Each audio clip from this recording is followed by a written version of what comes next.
ಗೆ ಅಡ್ವಾಂಟೇಜ್ ಆಗುತ್ತೆ ಈಗ. NKG ಒಂದು ನಾಕ್ ಆಗುತ್ತೆ ಈಗ. 2 vs 4 ನಾವು 2 vs 4 ರಿವೈವ್ ಕೂಡ ಆಗ್ತಾ ಇದೆ NKG ಕಡೆಯಿಂದ.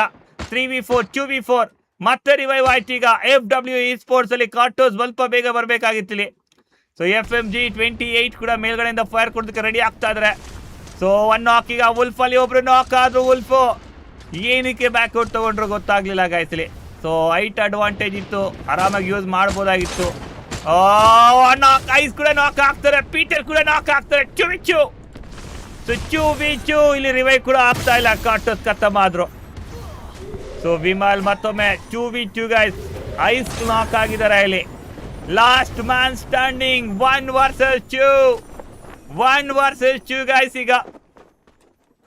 ಸೊ FW esports ಬುಯ್ಯ ಮಾಡೋ ಚಾನ್ಸ್ ನ ಕಳ್ಕೊಂಡ್ರು ಕೂಡ NKG ಅದನ್ನ ಚೆನ್ನಾಗಿ ಯೂಸ್ ಮಾಡ್ತಾ ಇದಾರೆ ಈಗ.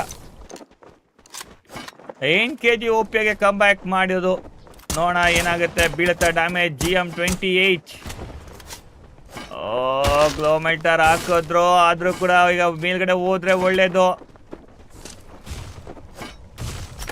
ಖಂಡಿತ ಶಾರ್ಟ್ ರೇಂಜ್ ಗನ್ ಯಾವ್ದು ತಗೊಂಡ್ರೆ ಒಳ್ಳೇದು ಅನ್ಕೋತೀನಿ ಗೈಸ್. ಬಂದೇ ಬಿಟ್ರು ಮೇಲ್ಗಡೆ. ಮತ್ತೆ ಕ್ಲಿಯರ್ ಮಾಡ್ಕೊಳ್ತಾರೆ.